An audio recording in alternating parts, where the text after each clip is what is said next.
Olá a todos, eu sou Marcelo Nascimento e estou aqui para contar um pouco da história da Celta Produções dentro da proposta da Lei Aldir Blanc aqui na cidade de Sorocaba. Então a Celta Produções Artísticas é uma empresa que nasceu em 2003, foi fundada por mim, por Clênia Miceno e Everton Fernando de Oliveira.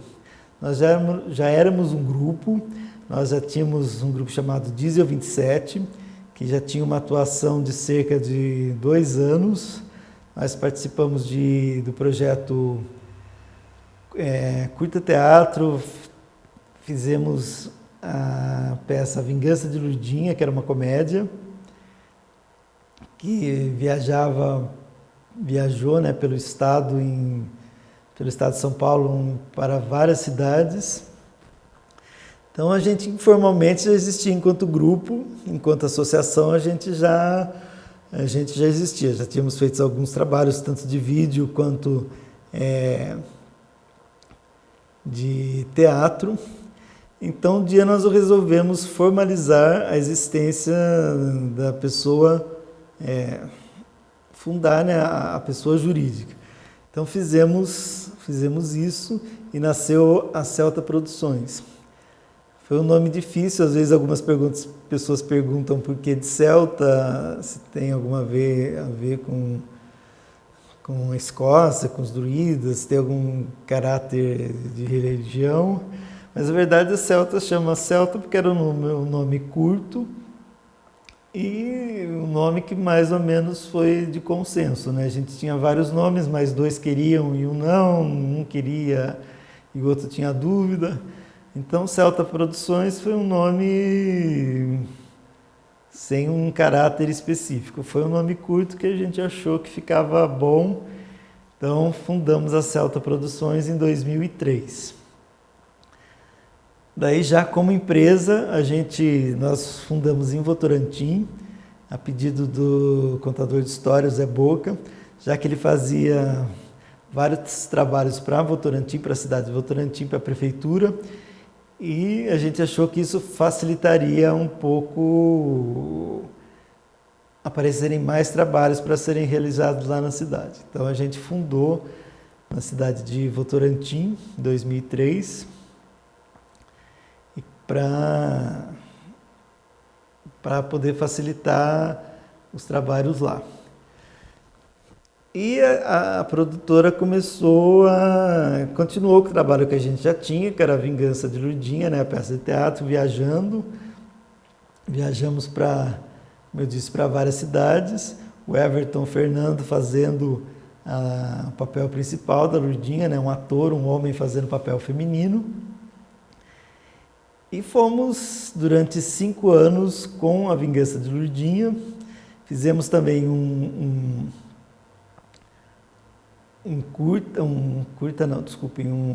uma peça infantil que era Joãozinho e Maria. Então viajamos também com um período mais curto, né? A gente descobriu que era talvez mais complicado fazer para o pessoal menor, por questão como era um projeto de escola, alguns alunos podiam pagar, outros não, então Joãozinho e Maria teve uma carreira mais curta. Durou cerca de 2 anos, assim, contínuo, e depois voltou esporadicamente. Então a Celta estava com essa produção, né, infantil e adulta, e depois nós tivemos uma segunda peça adulta, que era o Desafio de Penélope.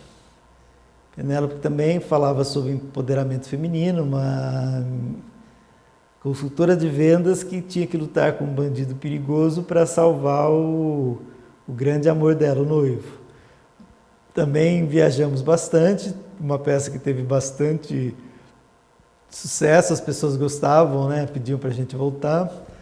Então foi um período de até 2006, 2007 com essas peças, até que a Celta passou de 3 sócios, fiquei só eu, Clênia Miceno e Everton Fernando saíram, daí entrou na ocasião a minha irmã para a empresa poder continuar existindo como empresa. E nesse período daí eu me inscrevi no edital do PROAC e passei com uma versão atualizada do Joãozinho e Maria, que era uma versão ambientalista, Joãozinho e Maria contra o bruxo que queria poluir o mundo. Então também foi a primeira vez que o Prêmio PROAC veio para a cidade de Sorocaba. Foi bem legal, a gente fez uma proposta de levar para o Vale do Ribeira as apresentações. Daí já com outros atores, né? Não com os atores originais, nós tivemos Giane de Paula, Alessandra de Paula. Então foi 2 semanas viajando para o Vale do Ribeira, para cidades escolas, né? De fazer dentro das escolas, com alunos que provavelmente nunca tinham visto a apresentação de uma peça de teatro. Então foi bem divertido, foi bem legal. E a Celta, daí, além do teatro, passou também, né, como produtora, a trabalhar com vídeo. Nós fizemos o vídeo documentário O Zoológico de Sorocaba, em 2008. Foi um trabalho, né, a minha primeira experiência como documentarista. Deu um trabalho, né, não tinha experiência com software, com edição, com a própria câmera. Mas foi um trabalho também gratificante, demorou um pouco para ficar pronto. Mas eu acho que valeu a pena, as pessoas que viram gostaram, a gente até recebeu uma carta da UFSCar de congratulações. Então foi a estreia da Celta Produções na área do audiovisual.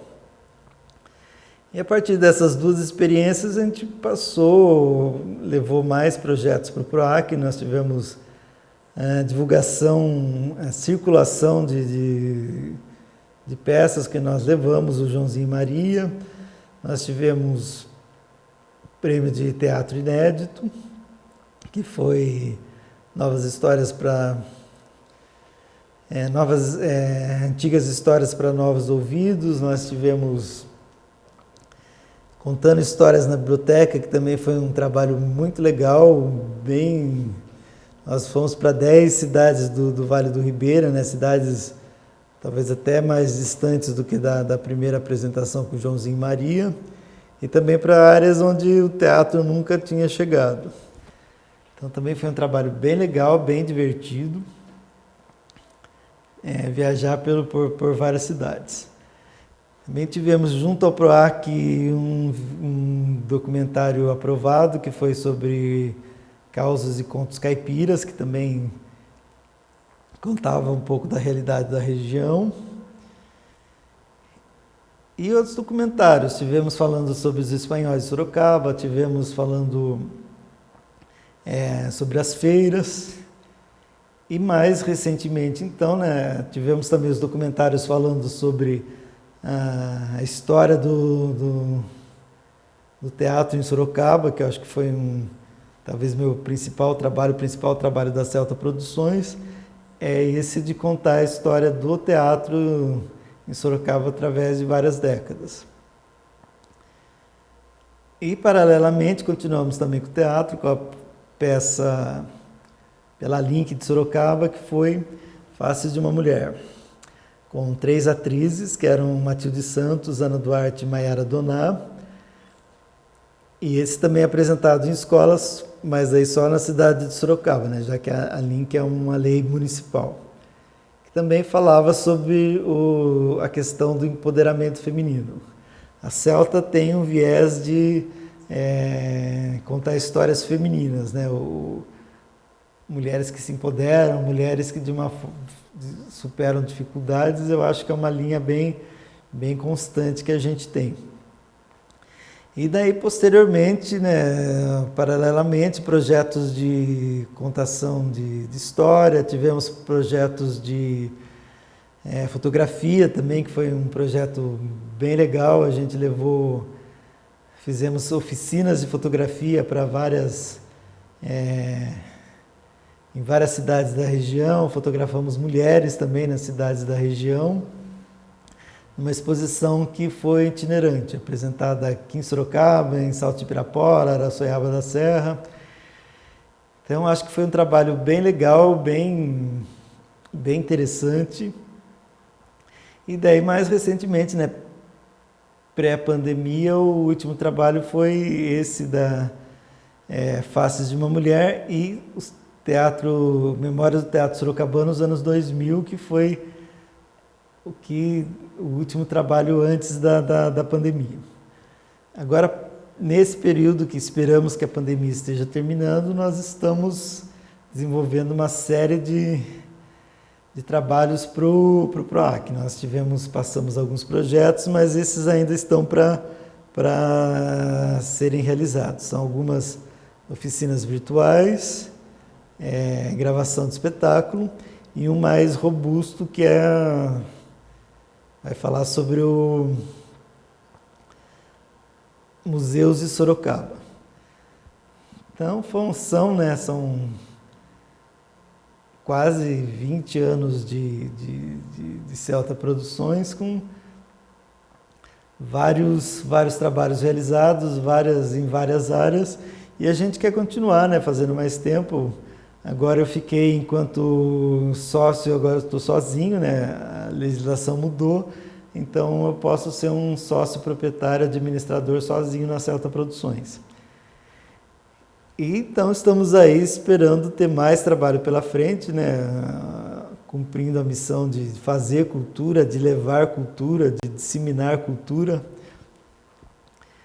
Então essa é um pouquinho, né, muito resumida, a história da Celta Produções aqui de Sorocaba. É isso, obrigado a todos e até uma próxima.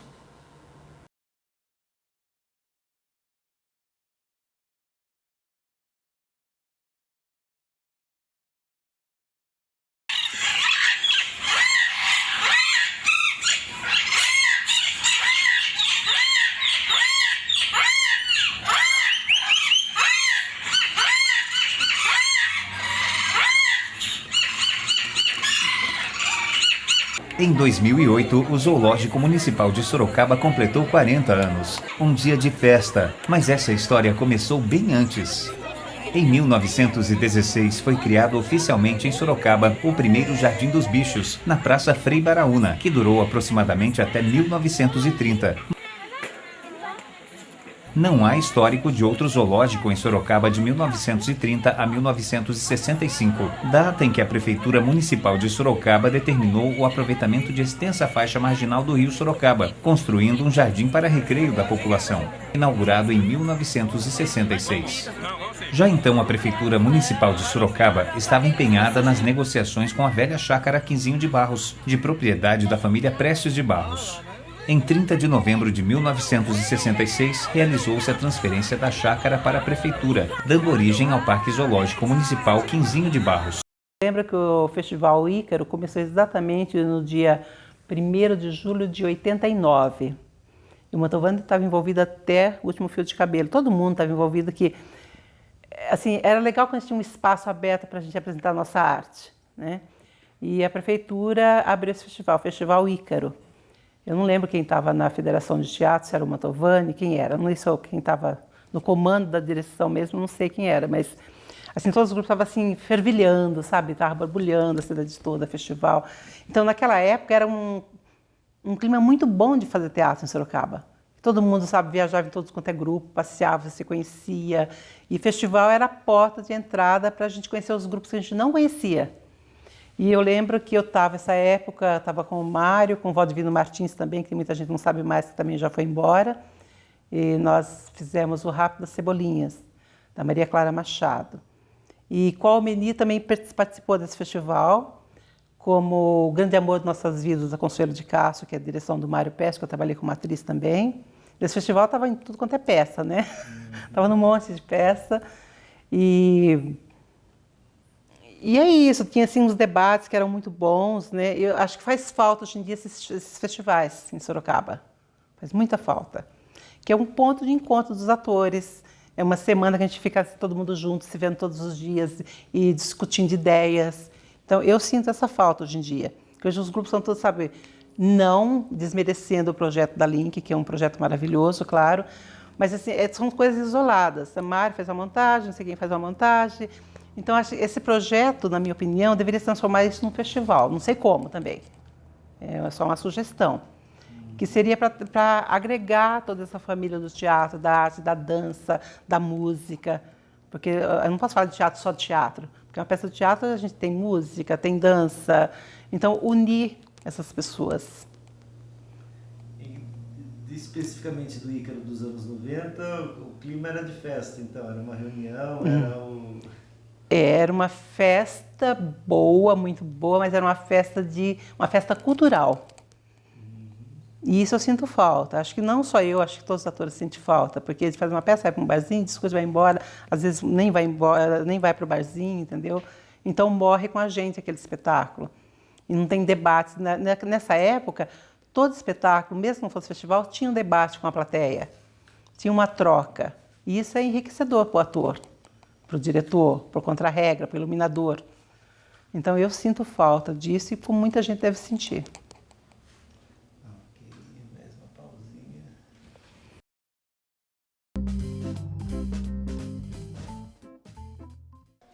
Olha, os anos 2000, ao mesmo tempo que houve um momento de, digamos assim, de transição. Nós tínhamos os festivais curta-teatro que estavam começando a entrar em declínio, que eles acabaram ali mais ou menos em meados de 2004, 2005, e a consolidação da LINC, que é a Lei de Incentivo à Cultura Municipal, que é praticamente até hoje o único fomento que nós temos, não só para o teatro, mas como também para literatura, música, enfim.